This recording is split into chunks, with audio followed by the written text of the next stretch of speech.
Bonjour, bonsoir. Nous sommes très heureux de savoir encore que vous êtes là pour suivre cette actualité, cette fois-là qui vous vient des États-Unis. Nous avons parlé pendant 2 ans pratiquement du partenariat stratégique et jusque-là, c'est le partenariat privilégié pour la paix et la prospérité qui a été présenté au gouvernement congolais. Et ce partenariat, c'est les États-Unis qui avaient décidé d'aller avec notre pays dans ce format de collaboration. Pendant la campagne de Félix Tshisekedi, il y avait des intentions de tous les deux côtés à pouvoir travailler la main dans la main pour l'intérêt de nos deux nations. Quand le président Tshisekedi est devenu effectivement président, les Américains ont amené le partenariat privilégié pour la paix et la prospérité. Avec ce partenariat, nous avons aujourd'hui la coopération militaire qui est de retour. Il y a de l'aide dans le domaine de la santé, avec Ebola à l'époque, et après avec Corona. Vous avez de l'aide dans les domaines de l'enseignement, la gratuité de l'enseignement. Les États-Unis avaient pesé pour que la Banque mondiale puisse faire un geste. Et même les États-Unis, ils ont donné, je crois, 600 millions de dollars. L'aide des Américains, jusque-là, ça évolue. Mais nous avons pris cette option de dire ce partenariat-là est bon, mais ça ne va pas beaucoup changer le quotidien des Congolais. Nous avons besoin d'entrer dans un partenariat complet, qui est le partenariat stratégique, là où nous aurons vraiment de largesse dans plusieurs domaines, principalement l'économie et la sécurité. Que nous puissions nous doter d'une économie florissante, une économie soutenue par des investissements. Parce que chez nous, la main-d'œuvre est là, ce n'est pas à chercher. Mais il n'y a pas l'argent, il n'y a pas de gens qui peuvent créer l'emploi. Donc vous voyez, c'est à ce niveau-là que les problèmes se posent. S'il y avait des gens qui pouvaient créer l'emploi, qui pouvaient donner du travail aux gens, s'il y avait comment dirais-je, les banques qui pouvaient financer des entrepreneurs, ça pouvait marcher. Mais nous n'avons pas les moyens. Le pays est en difficulté de finances. Donc nous avons besoin de finances, des investissements directs des États-Unis au travers ce mécanisme du partenariat stratégique. Nous pouvons avoir beaucoup de considérations parce que le gouvernement américain, le gouvernement fédéral va s'engager à créer un bond de souveraineté. Ce bond de souveraineté sera à la disposition de toutes les entreprises américaines qui viendront au Congo. Ils pourront prendre l'argent là-bas pour investir parce que c'est une zone qui n'est pas encore totalement assurée. Le gouvernement américain va assurer ces investissements-là. Et les Congolais qui voudront avoir accès à ces fonds pour développer le pays, ce sera le gouvernement congolais qui pourra émettre des certificats de nos gisements, de nos ressources pour garantir le retour en investissement de ces fonds. Donc, c'est ce mécanisme qui est logé dans les partenariats stratégiques que nous avons besoin. La Chine a fonctionné comme ça. La Corée du Sud a fonctionné comme ça. Nous ne pouvons pas nous contenter 2 ans de partenariat privilégié pour la paix et la prospérité. Aucune entreprise américaine chez nous. C'est inconcevable. C'est inconcevable. Les Américains veulent directement commencer l'exploitation chez nous. Vous avez vu Tesla l'année passée a signé un contrat avec Glencore pour 6000 tonnes de cobalt. Or, Tesla, Amazon, Google, Microsoft, Apple, toutes ces entreprises veulent être chez nous, exploiter chez nous la matière première, transformer sur place et utiliser ça en matière, en produit fini. Produire à moins cher chez nous. Vous imaginez ce téléphone, c'est iPhone, n'est-ce pas? On prend la matière sur place, on fabrique les tout sur place jusqu'au téléphone. Ça peut coûter combien? Ça peut coûter peut-être $200 pour avoir ce téléphone. Et quand ils vont vendre dans les 1000, 1200. Entre-temps, c'est la main-d'œuvre congolaise qui va être bénéficiaire. C'est comme ça qu'ici, Joe Biden arrive. Dans son cabinet déjà, il a des personnes qui connaissent Kinshasa, qui ont travaillé à Kinshasa, des diplomates qui connaissent le Congo. Le directeur, un de ses directeurs, je crois, je ne sais pas si c'est le directeur du cabinet ou un des chefs de chief of staff, un des conseillers spéciaux doit avoir passé un moment à Kin et il est très, très ami à l'actuel ambassadeur en poste. Donc les choses se sont passées autrement. Kabila a tenté, il a trouvé que la porte était hermétiquement fermée. Ils ont utilisé les voies de détour pour arriver à atteindre l'administration centrale de Joe Biden. Ça n'a pas marché. C'est comme ça qu'ils ont compris que le temps n'était pas de leur côté. S'ils avaient écouté le message de Jean-Claude Moubenga, Dieu m'avait déjà parlé. Biden n'avait pas encore prêté serment. Je dis, Dieu m'a montré que Kabila s'est désintégré dans un ravin. L'affaire terminée. Et tous les Rwandais qui étaient là ont disparu. Là, Roubero était encore à Kinshasa. Quand j'ai donné ces messages, c'est après ces messages que vous avez vu les Rouberois, Kabila partir à Lubumbashi, Roubero fuir, ainsi de suite. Dieu a déjà dit, c'est déjà fini.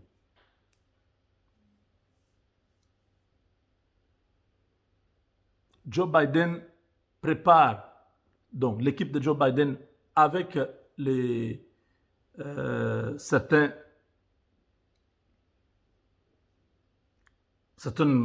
certains milieux, il prépare la rencontre entre Félix Tshisekedi et les nouvelles hommes forts de la Maison-Blanche. Cette rencontre, c'est premièrement pour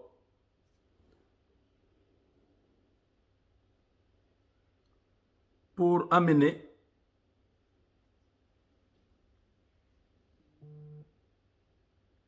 les opportunités américaines chez nous. Donc, on dit, l'administration du président Biden vient à l'instant de présenter plusieurs rapports, plusieurs opportunités de coopération bilatérale entre les États-Unis et la RDC, notamment dans les domaines prioritaires suivants. La lutte contre le réchauffement climatique qui présente une opportunité que la RDC doit saisir et qui s'inscrit dans le cadre du retour des États-Unis à l'accord de Paris sur le climat. Ceci représente une opportunité pour les États-Unis et la RDC d'approfondir leur partenariat privilégié pour la paix et la prospérité, en collaborant au sujet de la protection de l'environnement, spécialement en ce qui concerne le bassin du Congo, qui est le deuxième poumon du monde et qui est l'une d'importance capitale pour l'humanité. Les USA tiennent compte du fait que la RDC dépendent beaucoup des économies des forêts du bassin du Congo pour se nourrir, pour s'abriter, pour les carburants et pour les moyens de subsistance. Les forêts du bassin du Congo régulent aussi le climat régional et aussi un approvisionnement en eau potable, vient de préciser l'ambassadeur Amer. L'administration Biden vient d'instruire l'ambassadeur l'ambassadeur des États-Unis en RDC et le Bureau fédéral d'investigation FBI afin que ces institutions américaines puissent appuyer l'Institut congolais pour la conservation de la nature, ICCN en sigle, dans la lutte contre le braconnage et l'exploitation illégale des ressources naturelles. D'après l'ambassadeur Amer, le président Félix Tshisekedi et les services de l'ambassade des USA ont préparé la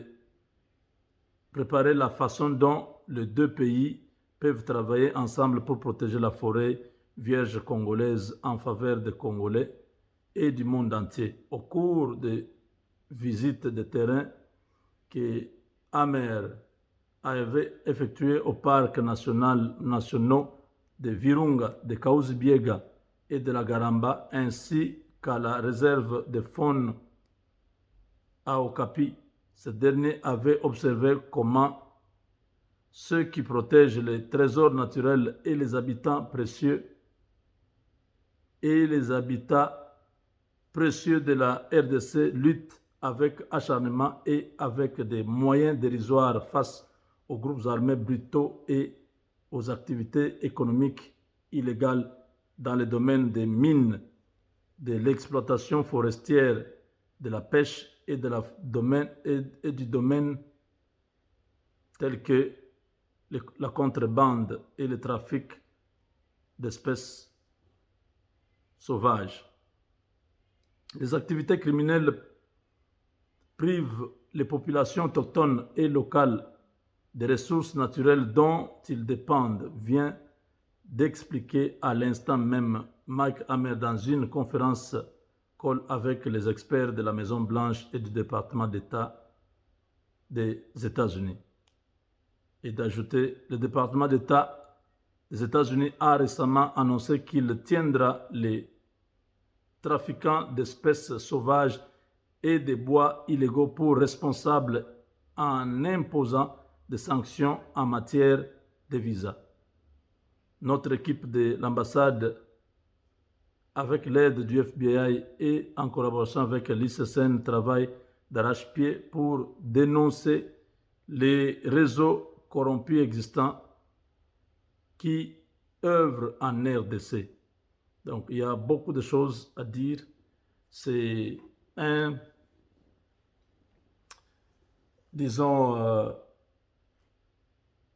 c'est la relance des activités, comme je peux dire, de ce que l'administration Trump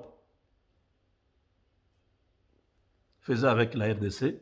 Maintenant, ici, en tant que président de l'Union africaine, le président Biden veut rencontrer notre président. Ils doivent parler et mettre un plan de collaboration très, très efficace qui pourra aider la RDC à sortir de la crise ou de la pauvreté. C'est une occasion, chers amis, qu'il faut saisir, parce que là, c'est l'administration qui vient d'arriver, qui est en train de mettre déjà le point sur les i pour qu'il n'y ait pas de confusion, que ceux qui étaient en train de prophétiser le malheur sur le Congo, qu'ils soient confondus.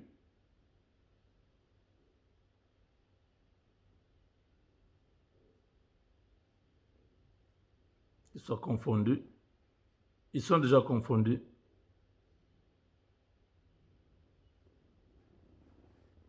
Voilà, parce que ils sont là. Le Premier ministre boycotte de se présenter à l'Assemblée nationale. Il préfère aller rencontrer quelqu'un qui est à 1000 km. C'est à Kinshasa où il y a le pouvoir. Kabila n'a aucun pouvoir. La conséquence est que il est arrivé à Lubumbashi, il est rentré, il a rencontré Kabila, mais Kabila n'a rien proposé, parce qu'il n'a rien à proposer. Kabila, ça fait déjà plusieurs mois qu'il n'a pas parlé à Tshisekedi. Les deux hommes ne se sont pas parlé, je crois, depuis fin novembre ou quelque chose comme ça, ou décembre. Ils ne se sont pas parlé. Parce que Kabila avait tout fait pour que Tshisekedi meure. Ça n'a pas fonctionné. Vous pensez que Tshisekedi peut prendre son téléphone et dire Kabila, ok, comment? Non. Le divorce est consommé. Quand vous avez vu le président sortir en train de marcher comme ça, venir faire ce discours qu'il faisait là, c'était le point de rupture. Tshisekedi a parlé.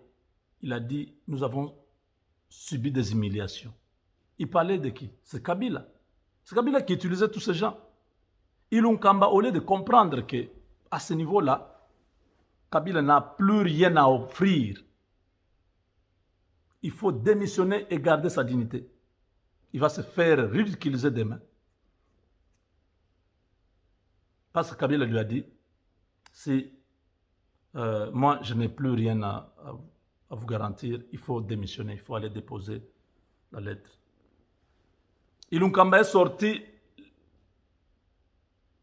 les bras ballants, honteux. Vous avez commis Moulaï, Makolo comme Kilo. Ouais. Il est rentré chez lui. Il était encore 18h, il pouvait prendre son avion, rentrer sur Kinshasa. Non. Il a dit, bon, c'est fini. Hein? Je crois qu'il va envoyer peut-être il avait déjà écrit, il a laissé, son secrétaire va signer.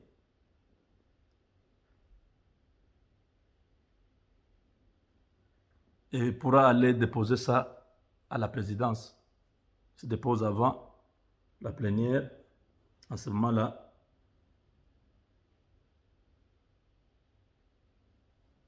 il n'y aura plus de plénière. Ils pourront traiter d'autres matières. Donc voilà. Chers amis, les États-Unis viennent de nouveau de nous montrer le visage du nouveau président et prions pour que les choses marchent chez nous. Avec Dieu, nous vaincrons.